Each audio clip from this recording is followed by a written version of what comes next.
அவரே கதாநாயகன், அவரே இயக்குனர், அவரே கதை வசனம்னு போட்டிருக்காரு. புது டி ராஜேந்திரான்னு கேட்டேன்.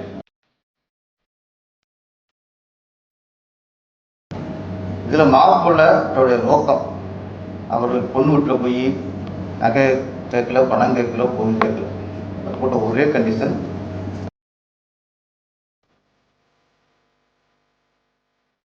யாரெல்லாம் அந்த பையன், நான் தான் அந்த பையன், படத்துடைய கதாநாயகன், இயக்குனர், தயாரிப்பாளர். எங்க சங்கம் தான் நம்பர் 1ல போயிட்டு இருக்கு. அது நான் சொல்லணும்னு அவசியம் இல்லை, சொல்ல வேண்டிய எங்க சங்கம் ஓப்பனா சொல்ற. ரொமான்ஸ் சீன் நிறைய இருக்கும்னு சொல்லி கேட்டாங்க. அப்புறம் நான் இல்லை ரொம்ப இன்டிமென்ஸ் நான் பண்ண மாட்டேன் அப்படி சொல்லியிருந்தேன். நமது சிறப்பு விருந்தினர்களை மேடையில் அமர அழைக்கிறேன். முதலாவதாக திரு கே ராஜன் அவர்கள், அடுத்ததாக இயக்குனர் பேரரசு அவர்கள், அவரை தொடர்ந்து பைல்வான் ரங்கநாதன் அவர்களை மேடையில் அமர அழைக்கிறேன். திரு ஆர்.கே. அன்புச்செல்வன் அவர்களையும் மேடையில் அமர அழைக்கிறேன். தற்போது நமது திரைப்படத்தின் தயாரிப்பாளர், கதாநாயகன் மற்றும் இயக்குனர் திரு பால்ராஜன் அவர்களை மேடையில் அமர அழைக்கிறேன். நமது திரைப்படத்தின் கதாநாயகி ஸ்வேதா ஸ்ரீ அவர்களை மேடைக்கு அழைக்கிறேன். அனைவருக்கும் மீண்டும் ஒரு முறை இனிய மாலை வணக்கம். Good evening ladies and gentlemen. இந்த அழகான மாலை நேரத்தில் நாம எல்லாருமே ஒரு சிறப்பான சந்திப்புல சேர்ந்திருக்கோம். A celebration of music, a celebration of emotions, and above all, it's a celebration of cinema actually. இன்னைக்கு பிஆர் ப்ரொடக்ஷன்ஸ் தயாரிக்கிற யாரா அந்த பையன் நான் தான் அந்த பையன் படத்துல இருந்து லான்ச் ஆக போற இந்த ஆடியோ ஜஸ்ட் சாங்ஸ் மட்டும் கிடையாது. It's a feeling, it's a vibe. Behind every song there is a passion, there is a sleepless effort, and எல்லாத்தையும் தாண்டி ஒரு டீமோட கனவு தான் இந்த யாரா அந்த பையன் நான் தான் அந்த பையன் படம். அண்ட் இன்னைக்கு இந்த கனவை செலிப்ரேட் பண்றதுக்கு இந்த ஆடியோ லான்ச்ல நம்ம எல்லாருமே அடைஞ்சிருக்கோம். இந்த படத்தோட team from visionary director, dynamic producer, impactful actor Mr. Paul Rajan, ever energetic cast and crew and heroines Gayatri Ramaini அவங்களால வர முடியல, and still ஸ்வேதா ஸ்ரீ வந்திருக்காங்க. எஸ்பெஷலி நம்ம மியூசிக் டைரக்டர் விஜய் பிரபு ஒவ்வொரு சிங்கிள் நோட்டுக்கும் உயிர் கொடுத்திருக்காரு. இவங்க எல்லாரோட ஹார்ட் ஒர்க் இன்னைக்கு இந்த கிராண்ட் ஸ்டேஜ்ல ரெகக்னைஸ் ஆக போகுது.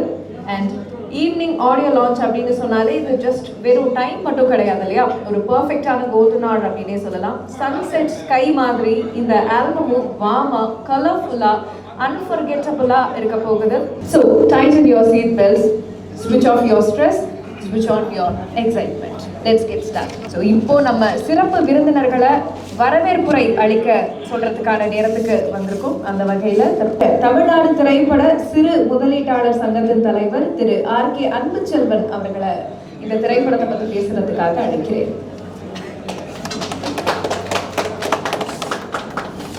வணக்கம். வந்திருக்க மீடியா நண்பர் அனைவரும் லேட் ஆகி போச்சு, கோச்சிக்காதீங்க. நானே 2 ஹவர் உட்காந்துருந்தேன், நீங்கள் 3 ஹவர் உட்காந்துருக்கீங்க. என்னன்னா, கஷ்டப்படாமல் எதுவும் கிடைக்காது, கிடைக்கிறது கண்டிப்பாக கிடைக்கும். அந்தமாரி யார் அந்த பையன், நான் தான் அந்த பையனுங்கிற டைரக்டர், ப்ரொடியூசர், ஹீரோ நம்ம பால்ராஜ். இதெல்லாம் இன்றைக்கு காலகட்டத்தில் இவ்வளோ திறமையாக ஒரு படத்தை எடுத்து வந்து இதில் என்னன்னா ஆதித்யாவில் கொண்டு வந்து வச்சுருக்கார். ஆதித்யா ஹோட்டல் ஆதித்யாவில் கொண்டு வந்து வச்சுருக்காருன்னா அவரை நம்ம தனியாக இருக்க அத்தனை பேர் நம்ம பாராட்டு. என்னென்னா எவ்வளோ நான் கேட்ட ஒரு 2 நாள் ஆஃபீஸ் வந்து என்னப்பா ஆதித்யா வச்சுனேன். இல்லை சார், எனக்கு வந்து சும்மா கச்சா முச்சாலாம் வச்சு இது பண்ண பிடிக்காது, நீட்டாக பண்ணி முறையாக செய்யணும், சினிமா பார்க்கணும், சினிமா செய்யணுன்னாரு. அதை கரெக்டாக கொண்டு வந்து ஆதித்யா வச்சுட்டாரு. ஒரு மனிதர் என்ன நினைக்கிறோமோ அது கண்டிப்பாக நடக்குங்கிறதுக்கு இந்த யார் அந்த பையன், நான் தான் அந்த பையனுங்கிற டைட்டில் கேட்கும்போது அண்ணாமலை பல்கலைக்கழகம் தான் ஞாபகம் வருது. ஆனால் அது நினைக்காதீங்க, ஏன்னா இது படம், சினிமா கண்டிப்பாக மிகப்பெரிய வெற்றி அடையணும். என்ன சொல்கிறதுன்னு எனக்கு ரொம்ப என்னென்னா, ஒரு சாதாரண ஒரு ப்ரொடியூசராக வந்து நீ டைரக்டர் ஆகி ஹீரோ ஆகியிருக்காரு அப்படின்னா இந்த முயற்சி எல்லாருக்கும் வரணுங்கிறது தான் என்னுடைய எண்ணங்கள். ஏன்னா இப்போ அம்மா சொன்னாங்க அண்ணன் பேரரசை பற்றி, பயிலாளர்கள்லாம் 55 வருஷத்துக்கு மேலே சினிமாவில் இருக்கார். இவங்களாம் இவ்வளோ சாதிச்சதுக்கு அப்புறம் நீங்கள் வந்து நீங்கள் ஒரு ஸ்டேஜில் உட்காந்து நீங்கள் பேசுகிறாங்க, சீஃப் கூப்பிட்றோம்னா அவங்களுடைய வளர்ச்சி அவங்க எவ்வளோ கஷ்டப்பட்டு வந்து இன்றைக்கி ஒரு மீடியா நிற்கிறாங்க அப்படின்னா அதே மாதிரி தான் நானும் இந்த இடத்துல வந்து நிற்கிறேன். அதனால் எல்லாருமே நீங்கள் இப்போ இருக்கிற மீடியாலாம் வந்து 3 மணி நேரம் 4 மணி சொல்லி சொன்னாங்க. ஆனால் 100 நாள் வேலைக்கு போனால் கூட 1 மணி நேரம் வேலைக்கு வந்துடுறாங்க. இங்கே 4 மணி நேரம் இந்த மீடியா உட்கார வச்சுட்டு நிற்கும் போது எனக்கு ரொம்ப மனசு கஷ்டமாக இருந்துச்சு. சீக்கிரம் ஆரம்பிக்குமான்னு சொன்னேன், ஆரம்பிச்சிட்டாரு. இருந்தாலும் இது நம்மளுடைய யார் அந்த பையன், நான் யாரா அந்த பையன், நான் தான் அந்த பையன் டைட்டில் கேட்கும்போதே ரொம்ப சந்தோஷமாக இருக்குது. இந்த படம் எங்கள் சங்கத்தோட படம் இருக்கும்போது ரொம்ப பெருமையாக இருக்குது. இந்த படத்தை எல்லாரும் தியேட்டரில் பார்க்கணும். என்ன எப்படி நிறைய பேச ஆசை இருக்குது, டைம் ரொம்ப இல்லை. இருந்தாலும் வந்திருக்க அத்தனை பேர் சொல்கிறேன். எங்கள் சங்கத்தை பற்றி எங்கள் தமிழ்நாடு திரைப்பட சிறுமுறை சங்கம் சென்னையில் இல்லை, இந்தியாவில் இல்லை, உலகம் முழுக்க எங்கள் சங்கம் எல்லாரும் சப்போர்ட் பண்ணி எங்கள் சங்கத்தை ஜாயின் பண்ணிட்டு இருக்காங்க. எங்கள் சங்கத்தில் எந்த சூழ்நிலையும் யார் ஏமாத்தாலும் விட மாட்டோம். அப்படி யாராவது ஏமாத்திர இருந்தாலும் எங்கள் சங்கத்தில் இருக்க விட மாட்டோம், உடனே அனுப்பிச்சிடுவோம். அதேமாரி சினிமாவை நம்பி யார் வந்தாலும் எங்கள் சங்கம் என்றைக்குமே குரல் கொடுக்கும். இதை நான் உங்களுக்கு ஓப்பனாக சொல்கிறேன். ஏன்னா இப்போ எல்லாமே பேசுவாங்க, ராஜன் சொல்லுவார், நம்ம ரங்கநாதன் சொல்லுவார், மேல சார் என்னென்னா எல்லாருமே கஷ்டப்பட்டு வந்த மாரி நீங்கள் இருக்கிற அத்தனை பேருமே என்ன மாரி தான் நீங்களும் வந்திருப்பீங்க. நான் ஒரு காலத்தில் ரஜினிகாந்த் மாரி வரணும்னு வந்தேன். ரஜினி, கமல், அப்புறம் விஜய் வரல, அஜித் வரல, அந்த மாரி ஒரு நடிகை வரும்போது பிச்சை எடுக்காத குறையாக வந்து சினிமாவில் வந்து சேர்ந்து இன்றைக்கி வந்து நான் ஒரு தலைவராக இருக்கேன்னா அதுக்கு ஒரே காரணம் என்னோட உழைப்பு, என்னோட உண்மை, என்னோட நேர்மை, என்னுடைய யதார்த்தமான பேச்சு தான். நான் யாருக்கும் பயப்பட மாட்டேன், யாருக்கும் அஞ்சவும் மாட்டேன். எதை சொன்னாலும் நேருக்கு நேரம் வான்னு சொல்லி பேசக்கூடிய ஒரு சங்கம்னா அது எங்கள் சங்கம் தான். 10 சைடில் ஃபோன் பண்ணி பார்த்து யார் சொல்லி வான்னு சொல்லி கூப்பிட்டு பேசுவேன். நீங்கள் கூட பார்த்துருக்கலாம். இப்போ இடையில கூட இப்போ தயாரிப்பாளர் சங்கம்லாம் எலெக்ஷன் நடந்திருக்கு. அது என்னோட சப்போர்ட் ஃபுல்லாக நான் சப்போர்ட் பண்ணிகிட்டு இருக்கேன். என்ன காரணம்னா ஒரு தயாரிப்பாளர் சங்கம் நல்லா இருந்தால் தான் ஒரு சினிமா வளரும், ஒரு நடிகன் வளர முடியும், ஒரு டெக்னீஷியன் வர முடியும், ஒரு ஹீரோயின் வர முடியும், எல்லாம் ஒன்று. அதேமாரி இன்றைக்கி இந்த டேரக்டர் வந்து இப்போ இந்த படத்தை எடுத்து யார் அந்த பையன், நான் தான் அந்த பையனுங்கிற படத்தை அவர் எடுத்து வந்திருக்காருன்னா இப்போ அவர் எவ்வளோ கஷ்டப்பட்டு வந்திருக்காரு. இன்றைக்கி ஒரு ஃபங்க்ஷன் வச்சுருக்காரு. அது வந்து ஆதித்யா ரொம்ப சந்தோஷமாக இருக்குது. எந்த சூழ்நிலையிலையும் இவரை மேல் பிடிச்சத மேலே கொண்டு வாங்க, சப்போர்ட் பண்ணுங்கள். எந்த சூழ்நிலை மீடியா வந்து நீங்களும் இதேமாரி ஒரு வளர்ச்சி அடைஞ்சு நீங்கள் நாளைக்கு ஒரு தயாரிப்பாளரோ நடிகராகவோ உங்கள் லட்சியம் என்னமோ வரணும். இது வரைக்கும் வெயிட் பண்ணி இருந்ததுக்கு வந்திருக்க அத்தனை மீடியா நண்பர்களுக்கும் வந்திருக்க அனைவருக்கும் என்னுடைய மனமாக நன்றியை தெரிவிச்சுக்கிறேன். ரொம்ப சந்தோஷம். சப்போர்ட் பண்ணுங்கள், சினிமாவை நம்பி வாங்க. நான் கண்டிப்பாக சப்போர்ட் பண்ணுறேன். விஜய் சொன்னாங்களே, பிஆர் விஜய் எந்த சூழ்நிலையும் எப்போ ஃபோன் பண்ணால் எடுப்பேன், எதுக்கும் கவலைப்பட மாட்டேன். தைரியமாக வாங்க. நன்றி, வணக்கம். நன்றி சார், உங்களுடைய வார்த்தைகளுக்கும் வாழ்த்துகளுக்கும். அனைவருக்கும் இரவு வணக்கம். ஏன்னா இது மாலை வணக்கம் இல்லை. எப்போவுமே ஆடியோ ஃபங்க்ஷன் சொன்னால் 4 பாட்டு போடுவாங்க, அதை பார்ப்போம். அதை வச்சு விமர்சனம் பண்ணலாம், ஏதாவது பேசலாம். ஆனால் இதுக்கு வழி இல்லாமல் போயிட்டார் அறிவிச்சவர் பால்ராஜ். நான் தான் இயக்குனர் பேரரசிட்டு கேட்டேன், எங்கள் தயாரிப்பாளர் அவரே கதாநாயகன், அவரே இயக்குனர், அவரே கதை வசனம்னு போட்டிருக்காரு, புது டி ராஜேந்திரான்னு கேட்டேன். யார்கிட்ட அவர் அசிஸ்டன்ட் டைரக்டராக வேலை செஞ்சாருன்னு கேட்டேன். தெரியல என்னன்னு சொல்லிட்டார் பேராசிரியர் பேரரசு. படிச்சுட்டு வந்துட்டார். அதாவது இல்லை அதாவது அதுக்குன்னு ஒரு கல்லூரி இருக்குது. அந்த திரைப்பட கல்லூரியில் படிச்சிருக்காருன்னு நினைக்கிறேன். ஆனால் திரைப்பட கல்லூரியில் படித்தது வந்து ப்ராக்டிக்கல் ஆகாது. ஏன்னா நான் நிறைய தயாரிப்பாளர் கேட்கும்போது என்ன அப்போது கேப்டன் ஆர்கே செல்வமணி அறிமுகப்படுத்தும் போது 2-3 டைரக்டர் என்ன சொன்னாங்க, என்னையா போய் படிச்சுட்டு வராங்க, அசிஸ்டன்ட் டைரக்டர் இருந்ததையா கேமரா என்ன ஷார்ட் என்னங்கிற தெரியும்னு அப்போவே கிண்டல் அடித்த ஆட்கள்லாம் உண்டு. இவர் எந்த கல்லூரியில் படித்தாருன்னு எனக்கு தெரியல. ஆனால் இப்போ வர்ற எல்லாருமே, அதாவது காசு வச்சுருக்கவங்க எல்லாருமே கதாநாயகன் தான். அது லாபமோ நஷ்டமோ நாமளே ரிஸ்க் எடுத்துருவோம். இன்னும் ஒரு நல்ல விஷயத்த விட வர்றாங்க, அது நம்ம பாராட்ட வேண்டியது தான். அதில் எந்த சந்தேகம் இல்லை. இந்த போஸ்டர் பார்க்கும்போது ஒரு பக்கம் விஜய் சேதுபதி மாதிரி இருக்கார், இன்னொரு பக்கம் சிவகார்த்திகை மாதிரி இருக்கார். ஏன்னா அவருடைய ஃபேஸ் வந்து ஒரு பக்கத்து வீட்டு பையன் மாதிரி நமக்கு தோணுது. இதில் முக்கியமான விஷயம் ஒன்று நான் சொல்ல கடமைப்பட்டிருக்கேன். அறிவிச்சவர் அன்பு செடின்னு சொன்னார், என்கிட்ட வாங்க நான் ஹெல்ப் பண்ணுறேன்னு. எங்கள் ஃபைனான்ஸ் வாங்கி கொடுத்துருவாங்க. அது கரெக்டாக விட்டேன். நேர்மையாக கரெக்டாக தான் எத்தனை கோடி வாங்கி தருவோம். ஏமாத்த வந்து கிட்டே சேர்ப்பாடு கூட்டு வரப்போம். சரி, இதில் முக்கியமான விஷயம் என்னென்னா, இப்போது படம் தயாரிக்கிறது ஈஸி, ஃபைனான்ஸ் வாங்குறது கூட ஈஸி தான். ஏன்னா ஏதாவது நிலத்தை கொடுத்து வாங்கிக்கலாம். ஆனால் தியேட்டர் கிடைக்கிறது தான் இப்போ கஷ்டமாக இருக்குது. சமீபத்தில் கூட சல்லியர்கள் படத்தினுடைய தயாரிப்பாளர் அமைச்சர் சுரேஷ் கமால் சொன்னார், எனக்கு மால் தியேட்டர்லாம் கிடைக்கவே இல்லைங்க அப்படின்னு வருத்தப்பட்டு சொன்னார். இதில் முக்கியமான விஷயம் என்னென்னா, நாட்டில் அரசியல் கட்சிகள் அதிகமாக இருக்கிற மாதிரி சினிமா தயாரிப்பாளர் சங்கமும் அதிகமாக இருக்குது. முதல்ல ஒரு சங்கம் ஒரு தொழில்னு சொன்னால் தான் கவர்மெண்ட்டை நாம் போய் அப்ரோச் பண்ண முடியும். இன்றைக்கி லெவலில் நம்முடைய இப்போ ஏன்னா தேர்தல் நடக்கலை, அருமைச்சவர் அன்புச்செழியன் வந்து தயாரிப்பாளர் சங்க தேர்தல் நடந்துட்டுன்னு சொன்னார், நடக்கலை, இனிதான் நடக்க போகுது. அதில் அதான் நடக்க போகுது. இதில் என்னென்னா, இப்போதைய நடப்பு தயாரிப்பாளர் சங்க தலைவர் வந்து இங்கே பார்க்காம அவர் சொந்த ஊரான காரைக்குடியில் போய் முதலமைச்சரை பார்த்துருக்காரு. ஏன்னா இங்கே கோட்டையில் அனுமதி கிடைக்கலையா என்னங்கிறது நமக்கு தெரியல. இந்த மாதிரி சூழ்நிலையில் இப்போ தமிழ் குமரனும் போட்டியிடுவார். இதுக்கு இடையில் நடப்பு தயாரிப்பாளர் சங்கம்னு ஒன்று இருக்குது.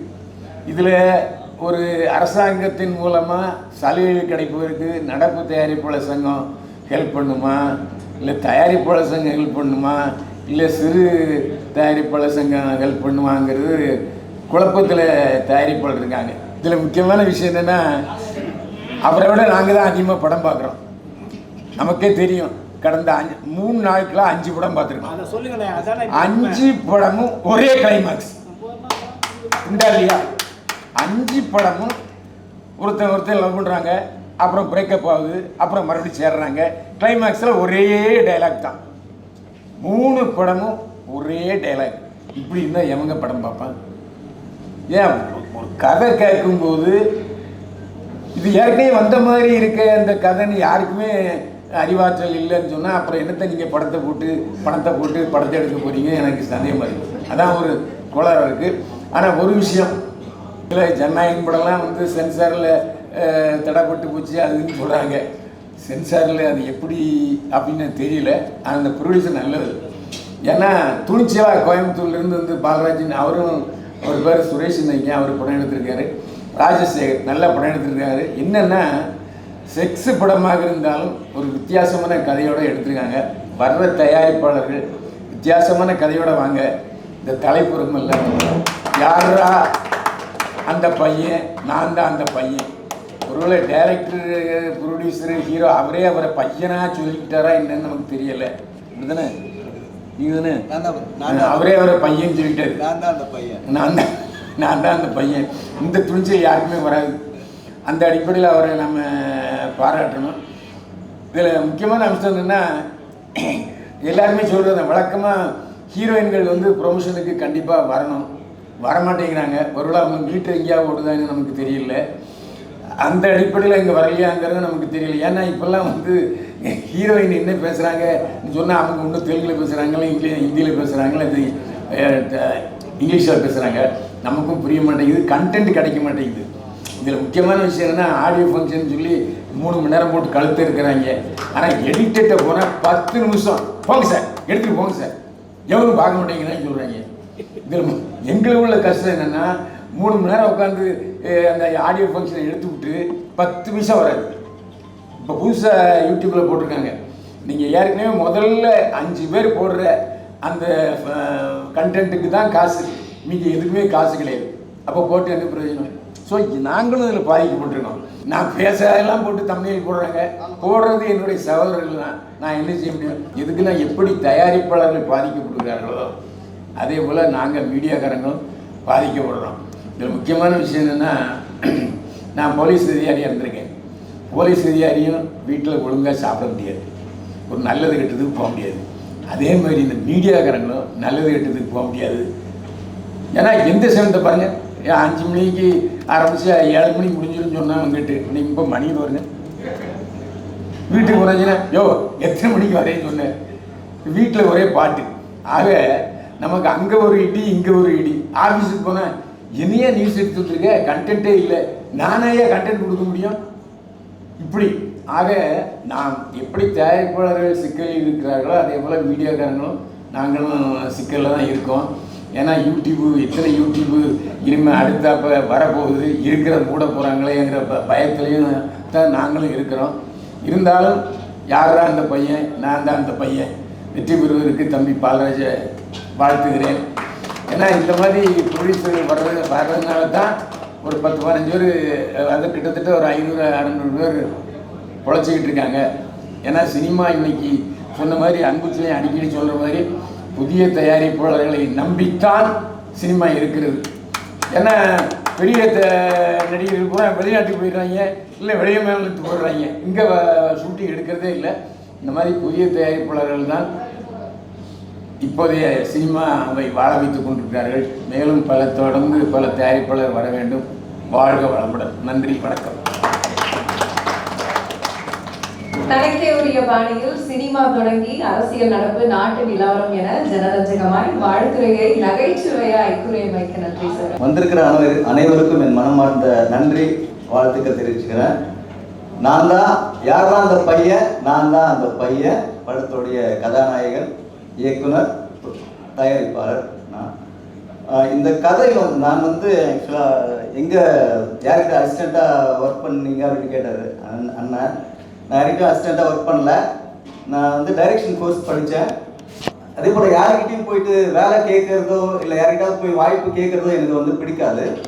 அதனால் நான் வந்து என்னை தயார்படுத்திக்கிட்டேன். இது வரைக்கும் நான் யார்கிட்டையும் போய் வாய்ப்பு கேட்டதில்லை. எந்த இதுலேயும் நான் நடித்தா ஹீரோவாக தான் நடிக்கணும்னு நினச்சேன். அதனால் எனக்காக நான் வந்து ஏற்படுத்திக்கிட்ட கதை தான் இது. நான் என்னை வந்து நான் மெருகேற்றிக்கிட்டேன். அது பெரிய கதை அது. அதனால் நான் ஸ்டைல் ஹீரோ தான், நடித்தா ஹீரோவாக தான் நடிப்பேன் அப்படின்ற முடிவு பண்ணி தான் நான் இறங்கி இருக்கிறேன். இந்த கதை பொறுத்த வரைக்கும் வந்து ரொம்ப வித்தியாசமான கதை. ஆக்சுவலாக நான் வந்து நிறைய படம் பார்ப்பேன். நிறைய படங்கள் வந்து நிறைய குறைகள் இருக்கும். இந்த கதை பொறுத்த வரைக்கும் வந்து குறை சொல்ல முடியாது, அந்த அளவுக்கு நான் எடுத்திருக்கிறேன். ஏன்னா நிறைய படத்தை பார்த்த அனுபவம் தான் இந்த கதை வந்து இந்த படத்தை நான் நல்லா எடுத்திருக்கிறேன். கண்டிப்பாக எனக்கு வந்து 100% நம்பிக்கை இருக்குது இந்த படம் ஜெயிக்கும் அப்படின்னு. 1% கூட சந்தேகம் இல்லை இந்த படம் தோற்கும் அப்படின்னு. கண்டிப்பாக வந்து சிறு திரைப்படங்களுக்கு வந்து அதாவது ஒரு முக்கியத்துவம் கொடுக்குறதா கூட அட்லீஸ்ட் கொஞ்சம் என்ன சொல்கிறது, ஒரு உந்துகளாக வந்து இருக்கணும் அப்படின்னு நான் நினைக்கிறேன். அதாவது ரசிகர்ஸையும் மீடியாக்களையும் வந்து திரையரங்கு உரிமையாளர்களும் வந்து சிறு படங்களுக்கு வந்து கொஞ்சம் வாய்ப்பு கொடுங்கன்னு கேட்குறேன். கண்டிப்பாக இந்த படம் வந்து ஜெயிக்கும். பட் இப்போ பொறுத்த வரைக்கும் திரைப்படங்கள் வந்து சிறு படங்களுக்கு முக்கியத்துவம் கொடுக்கறது இல்லை. அது வந்து ஒரு மன வருத்தமாக இருக்குது. அது வந்து திரையரங்கு உரிமையாளர்கள் கொஞ்சம் மனசு வைக்கணும்னு நான் நினைக்கிறேன். என்ன மாதிரி சிறு படங்கள் எடுக்கிறவங்களுக்கு கொஞ்சம் வாய்ப்பு அளிக்கணும்னு நினைக்கிறேன். இந்த படம் வந்து கண்டிப்பாக ஜெயிக்குங்க. எனக்கு வந்து 100% நம்பிக்கை இருக்குது. வேற என்ன பேசணும்னு நினைக்கிறீங்கன்னு சொல்லுங்க, நான் பேசுகிறேன்.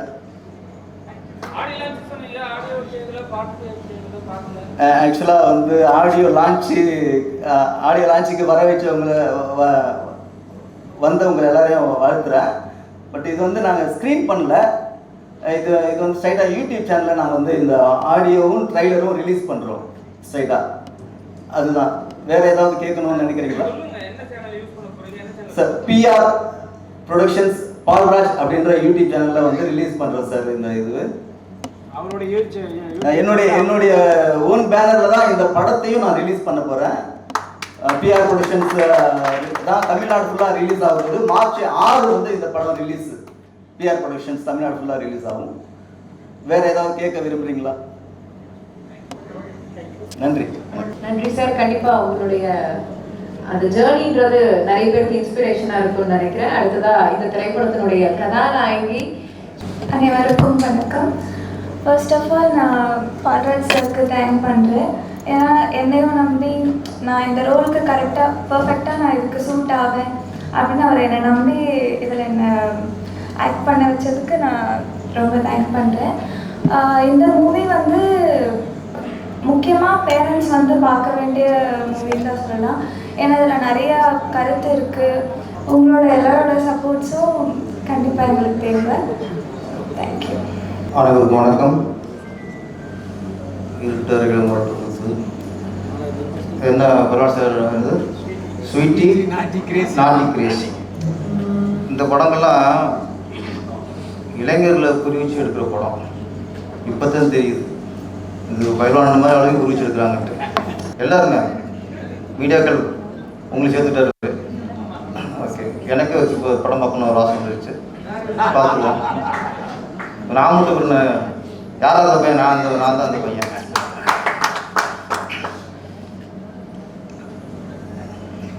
அன்பழகன் ரொம்ப ஆவேசமாக பேசினார், எல்லாத்துக்கும் நான் இருக்கேன்ட்டு.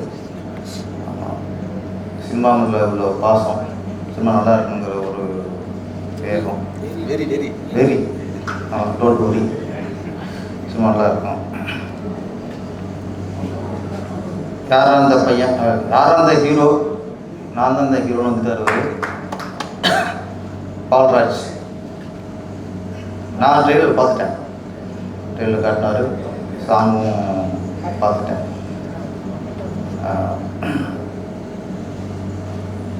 அதான் ஹீரோங்கிறதுக்குலாம் இலக்கணம்லாம் ஒன்று இல்லை, கலப்பணம் இருக்கக்கூடாது, அவருக்கு இலக்கணம் இருக்கக்கூடாது. அதான் பாக்கியராஜ் சார் ஃபஸ்ட்டு புதியவாக நடிக்கும்போது இயக்குனர் பாரதியை தவிர எல்லாருக்குமே இவரெல்லாம் ஹீரோவா அப்படின்னு தான் பார்த்தாங்க. அவர் முன்னால் பெரிய ஹீரோவா திரைக்க வரணும்னா உருவாயிட்டார். ரஜினி சார் அப்படித்தான், இங்கே பார்த்து யாரையா கருப்பா பரட்டையா அப்படிதான் இந்த மாதிரிலாம் நடிக்க வந்துட்டாங்களான்னு தான் பேசுவாங்க. இப்போ அவர் பெரிய சூப்பர் ஸ்டார் ஆகிட்டார். அது தனுஷ், அது துள்ளுவத இளமை. ஃபர்ஸ்ட்லாம் பார்க்கும்போது ஒரு ஹீரோவே தெரியாது, இன்னைக்கு ஒரு பெரிய ஹீரோ. அது மாதிரி ஹீரோக்கு ஒரு அழகாக இருக்கணும், சிவப்பாக இருக்கணும் அப்படிலாம் இல்லை, அந்த கதைக்கு பொறுத்த மாதிரி. ஒரு கதாபாத்திரத்துக்கு யாரு கரெக்டாக பொருத்தமாக இருக்காங்களோ அது கதாநாயகன். இந்த படத்துக்கு யாரா அந்த பையன், அந்த பையன்.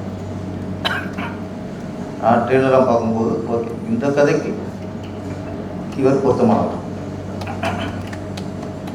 அவரே தயாரிப்பாளர், அவரே கதாநாயகன், அவரே இயக்குனர். ஒரு தன்னம்பிக்கையின் வெளிப்பாடு. இந்த கல்யாணம் பேசும்போது பொண்ணு வீட்டில் கேட்பாங்க என்ன எதிர்பார்க்குறீங்க அப்படின்ட்டு, மாப்பிள்ளை வீட்டார்கிட்ட. இப்போ மாப்பிள்ளை சைடில் பொண்ணுக்கு ஒரு 50 ரூபா போடுங்கம்மாங்க. இவங்க அவ்வளோலாம் முடியாது, ஒரு 25 பவுன் தான் போட முடியும். இப்படி பேசி கடைசியாக மாப்பிள்ளோட கேட்டதில் பாதியை போட்டு தான் கல்யாணம் பண்ணி வைப்பாங்க. இது ஏன் சொல்கிறேன்னா, இந்த யாரா அந்த பையன், நான் தான் அந்த பையன், இந்த மாதிரி ஒரு டேர்ம்ஸ் அண்ட் கண்டிஷன் வருது. ஆனால் அது புதுசாக இருக்குது. அந்த நாட்டு சொன்னார், இதில் மாப்பிள்ளையோடைய நோக்கம், அவர் பொண்ணு வீட்டில் போய் நகை கேட்கல, பணம் கேட்கல, பொருள் கேட்கல. அது போட்ட ஒரே கண்டிஷன் சொல்லாமல, நான் 12 பிள்ளையோ பெற்றுக்கிறேன், எனக்கு யார் 12 பிள்ளைய பெற்று கொடுக்குறாங்களோ அவதையும் பொண்டாட்டி அப்படின்ட்டு.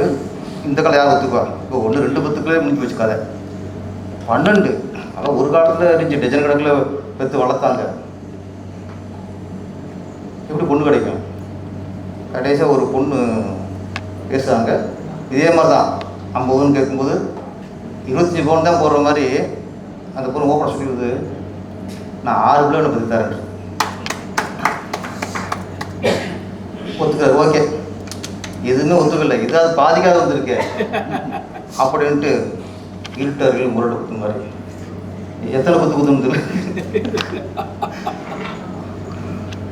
அந்த 6 இல்லாமல் 25 பவுன் போடாமல் வெறும் 5 பவுன் போட்டால் அப்படி இருக்கும். அந்த மாதிரி ஒரு ஏமாற்றம் வந்ததுக்கப்புறம் தான் இந்த பையன் வந்து சுண்ணாம்பாயி அதுக்கப்புறம் என்ன ஆகிறாங்கிறது தான் இந்த யார் அந்த பையன், நான் தான் அந்த பையன். ஆனால் அந்த யார் அந்த பொண்ணுன்னு யாருன்னு தெரியல. இந்த பொண்ணை வந்து காட்டிருக்கலாம், 6 பிள்ளை இருக்கிற பொண்ணை பார்த்துட்டு காட்டிருக்கலாம். அந்த பொண்ணு வரல சார், எப்படி வரும்? நீங்கள் 12 பிள்ளை பார்க்கணும்னா அது மாதிரி. ஆனால் ஒரு தொழில் தெரிதலைய ஒரு இயக்குனருக்கு உணர்வு தெரியணும், உணர்வுபூர்வமாக ஒரு படம் எடுக்க தெரியணும். நம்ம என்ன ஃபீல் பண்ணுறோமோ அதை மக்களையும் ஃபீல் பண்ண வைக்கணும். நம்ம காமெடியாக ஒன்று எடுத்தால் அவங்க சிரிக்கணும், எமோஷன் எடுத்தால் அவங்களுக்கு எமோஷன் ஆகும்.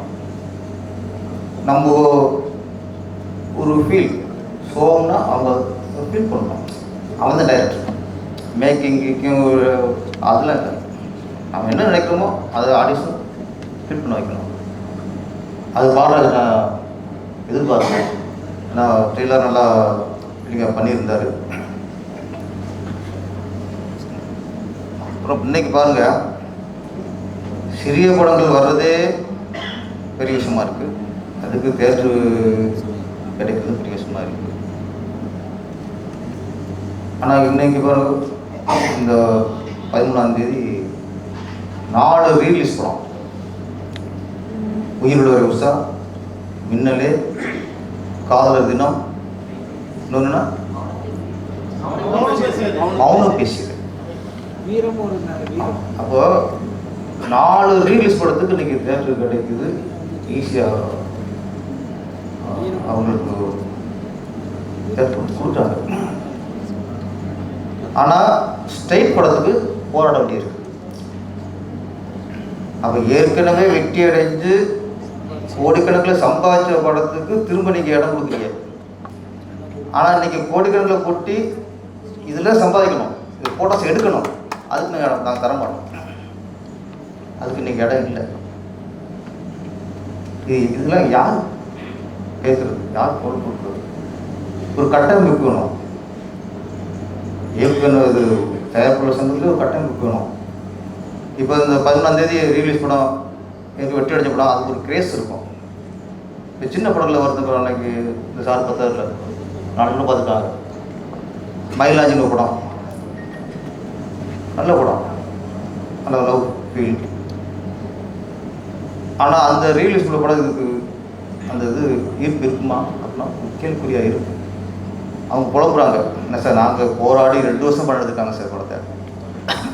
2 வருஷம் போராடி பார்த்தா படத்தை முடித்து ரிலீஸ் பண்ண போகிறதுல நேரத்தில் பார்த்தா 4 படம் ரிலீஸ் வரும்போது அவங்க அப்செட்.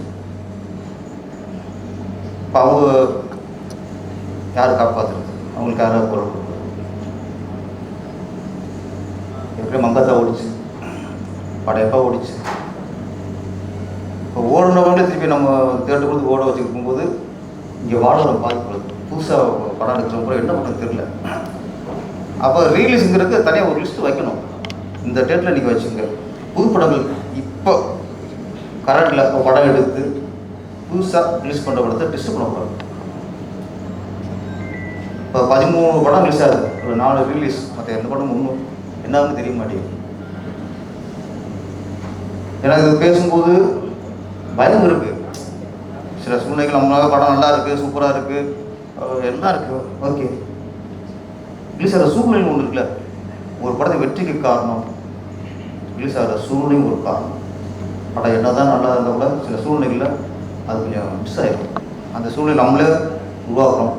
அவங்களும் பிடிச்சிடலாம், ரிலீஸ் பண்ணுறவங்களும் பிடிச்சிடலாம், புதுசாக படம் பண்ணுறவங்களும் பிடிச்சிடலாம். இந்த ரிலீஸ் கொஞ்சம் இந்த புது படத்தோடு இதை விடக்கூடாது. ஆமாம், விடக்கூடாது. நீங்கள் அதுக்கு தனியாக ஒரு டைம் ஒதுக்குங்க. இல்லை ரிலீஸ் படம் ரிலீஸ் பண்ணுறவங்களும் ரிலீஸ் இப்போ பண்ணாமல் டவுட் பண்ணும். ஏன்னா ஓடின படத்தை தான் ரிலீஸ் பண்ண முடியும், இன்னும் ஓடாத படத்தை ரிலீஸ் பண்ண முடியாது. வீட்டில் உசாரனா ரிலீஸ் ஓட்ட படம் நீங்கள் ரிலீஸ் போது பப்ளிசிட்டியே தேவையில்லை. ஆமாம் வந்துடும். இப்போ அமைக்க போதில் அது கொஞ்சம் அதெல்லாம் கொஞ்சம் கவனம் செலுத்தணும். அப்புறம் இந்த அவார்டு சொன்னாங்க தமிழக அரசு. இது எப்படின்னா, இந்த வருஷம் 2026 ஒரு படம் ரிலீஸ் ஆகி அது தமிழக அரசு தேர்வு பெற்று அது தமிழக அரசு விருது அறிவித்தா அது எப்போ கிடைக்குது? 2036 கிடைக்கும். இந்த 2026 சிறந்த குழந்தை நட்சத்திரம் அப்படின்னு ஒரு குழந்தைக்கு அவார்டு கிடைக்குது. அது வாங்கும்போது குழந்தையாக இருக்குது, அது குழந்தை குட்டியமாக போய் வாங்க. குழந்தை நட்சத்திரம் சிறந்த குழந்தை நட்சத்திரம் வாங்கும்போது அது குழந்தையிட போய் வாங்க. இதெல்லாம் இட்லி மார்க்க சூடாக இருக்கும்போது இன்னைக்கு படம் ரிலீஸு இந்த வருஷம் ரிலீஸ்னா அடுத்த வருஷம் எங்களுக்கு அவார்டை கொடுத்தா தானே அது வாங்க முடியும். நீங்கள் இட்லியை அவிச்சு ஃப்ரிட்ஜில் வச்சு 1 மாதம் முடிச்சிங்கன்னா 1 மாதம் கழிச்சு கொடுத்தா. விருதுங்கிறது ஊக்கப்படுத்துறது, விருதுங்கிறது கலைக்குள்ள கௌரவப்படுத்துறது. அந்த விருது அந்த நேரத்தை கொடுக்கணும். சிறந்த கதாநாயகி வந்து கொடுக்குறிய அது கல்யாணி வச்சுக்கணும். பார்க்கும்போது கல்யாணி 2 குழந்தையோடு இருக்கு. 10 வருஷத்துக்கு அப்புறம் அந்த விருது வாங்கும்போது யாருக்குமே அது சந்தோஷம் இருக்காதுங்க. அது மாதிரி தமிழக அரசுக்கு வேண்டுகோள், 2026க்கான சிறந்த படத்துக்கான விருதுகளில் 2027 கொடுங்க, 2036 கொடுத்துடாதீங்க. அது யாரும் சந்தோஷமாக வாங்க மாட்டாங்க, கடன் விட்டு வாங்குவாங்க. அதுதான் தமிழக அரசுக்குள்ள கேட்குற வேண்டுகோள். அப்பப்போ கலைஞர்களை கௌரவிங்க. தேர்தல் வர முன்னாடி மொத்தமாக கூப்பிட்டு விருதில் கொடுக்காதீங்க. மற்றபடி யாரா அந்த பையன், நான் தான் அந்த பையன், நீங்கள் தான் அந்த பையன். ஆமாம். அப்போ அவங்க எப்படி வெற்றி அடையணும். பால்ராஜ் வித்தியாசமான படத்தில் கதை பண்ணியிருக்காரு. நான் சொன்னது இதில் 3 தம்பதியில் வர்றாங்க. இதில் ஒரு தம்பதி தான் இந்த ஒரு டஜன் உள்ள போகிற நிச்சயம் உள்ளவர். அப்புறம் ரவிமரியா பண்ணியிருக்காரு போலீஸ் ஆஃபீஸராக. அந்த ஃபேமிலியில் அது வேறு மாதிரி ஒரு பிரச்சனை. இன்னொரு தம்பதி அது ஒரு வேறு மாதிரி பிரச்சனை.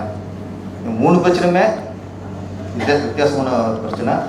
ஒரு வித்தியாசமான கதை எடுத்து மக்கள் வித்தியாசமான படத்தை வெற்றியடைய போகும் நம்பிக்கையில் நம்ம பால்ராஜ் படம் பண்ணியிருக்காரு. அவருடைய வாழ்த்துக்கள். நன்றி. அப்புறம் நான் ஒரு விஷயம் சொல்ல மறந்துட்டேன். இந்த படம் நான் மெயினாக பண்ணுறதுக்கான ரீசன் இருக்கும் இல்லையா? ஏன்னா நீங்கள் போஸ்டர்லேயே பார்த்துருப்பீங்க, ரொமான்டிக்கான சீன்ஸு இருக்கும். ஸோ ஃபஸ்ட்டு நான் டைரக்டர் சாரை மீட் பண்ண போகிறப்போ ஒரு ஸ்டார்டிங் எனக்கு கேட்டது வந்து இதில் 2 லீட் இருக்காங்க. ஒரு லீட் வந்து நார்மல் டீசெண்டாக இருக்கும், இன்னொரு லீட் வந்து ரொமான்ஸ் சீன் வந்து நிறைய இருக்கும்னு சொல்லி கேட்டாங்க. அப்புறம் நான் இல்லை ரொம்ப இன்டிமேஸாக நான் பண்ண மாட்டேன் அப்படி சொல்லியிருந்தேன். அதுக்கப்புறம் இல்லை லிப்லாக் கண்டிப்பாக இருக்கும்னு சொன்னாங்க. இல்லை சாரி நான் அது பண்ண முடியாது, எனக்கு கம்ஃபர்டபுள் இல்லைன்னு சொன்னேன். அப்புறம் சார் ரொம்ப கன்வின்ஸ் பண்ணாங்க, இல்லை முடியாதுன்னு சொன்னதுக்கப்புறம் நிறைய விஷயம் வந்து சார் அதை புரிஞ்சுக்கிட்டது. அப்புறம் சரி ஓகே நான் என்ன சீன் வருதோ அதை எடுத்துக்கலாம், சீட் பண்ணி எடுத்துக்கலாம், நிறைய விஷயம் அப்படி சொன்னாங்க. ஸோ நிறைய விஷயம் நாங்கள் அது இப்போ கிஸ் பண்ணுற மாதிரி இருக்கோம் அப்படின்னா அதை நான் நிறைய சீட் பண்ணி எடுத்தோம். அப்புறம் ஃபைனலாக அது நல்லபடியாக வந்துச்சு. இதெல்லாம் வந்து சார் சப்போர்ட் பண்ணியிருந்தார். இப்போ வேறு டைரக்டராக இருந்தால் என்ன இதுங்க இவ்வளோ கண்டிஷன் போடுறாங்க வேண்டாம் அப்படின்னு சொல்லியிருக்கலாம். ஆனால் சார் என்னுடைய கம்ஃபர்ட்டையும் பார்த்து அவர் நிறைய விஷயம் அவருமே அதை பார்த்துட்டு பொறுமையாகவும் எக்ஸ்பிளைன் பண்ணார். ஸோ அதுக்காக தேங்க்யூ. இல்லை ஏன் ஸ்பெசிஃபிக்காக அந்த சீப் ப்ரொடக்ஷன் சொன்னீங்க? ஏன்னா அந்த கிஸ்ஸில் வந்து எல்லா பிரச்சனையும் வருது தான் சரிங்களா? ஏன் ஸ்பெசிஃபிக்காக வந்து பேசி முடிச்சு போயிட்டீங்க, அது நான் வந்து மொத்தமே கொடுக்க மாட்டேன்னு சொல்ல வரீங்களா? அப்படி இல்லை, இதில் வந்து அந்த காட்சி நிறைய இருக்கும். ஸோ அதுக்காக நான் ஆல்ரெடி சொன்னது வந்து லிப்லாக் பண்ண மாட்டேன்னு சொன்னேன்.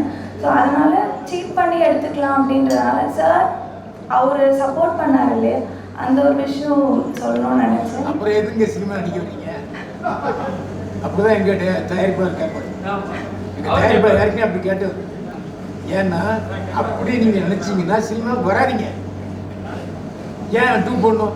அப்போ அந்த அந்த அது மட்டும் புரியலையா? இப்போ உண்மையாகவே இப்போ கேமராலையுமே உண்மையாகவே பண்ணால் இப்படி திரும்பி இப்படி கொடுத்தாலுமே அது பண்ணுற மாதிரி தான் இருக்கும். ஸோ அதுதான் அடுத்ததாக ஆடியோ சிடியை இயக்குனர் திரு பேரரசு அவர்கள் வழங்க தமிழ்நாடு திரைப்பட சிறு முதலீட்டாளர் சங்கத்தின் தலைவர் RK அன்புச்செல்வன், அடுத்ததாக பைமான் ரங்கநாதன் அவர்களும் இத்திரைப்படத்தின் இயக்குனர் தயாரிப்பாளர் கதாநாயகன் திரு பால்ராஜ் அவர்கள் பெற்றுக்கொள்வார்.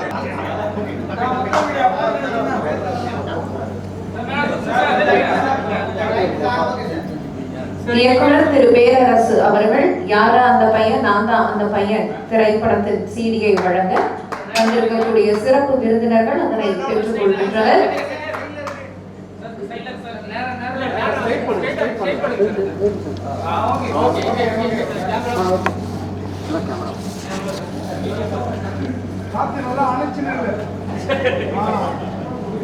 அது போச்சுவா. யார் அந்த பையன்? நான் தான் அந்த பையன்.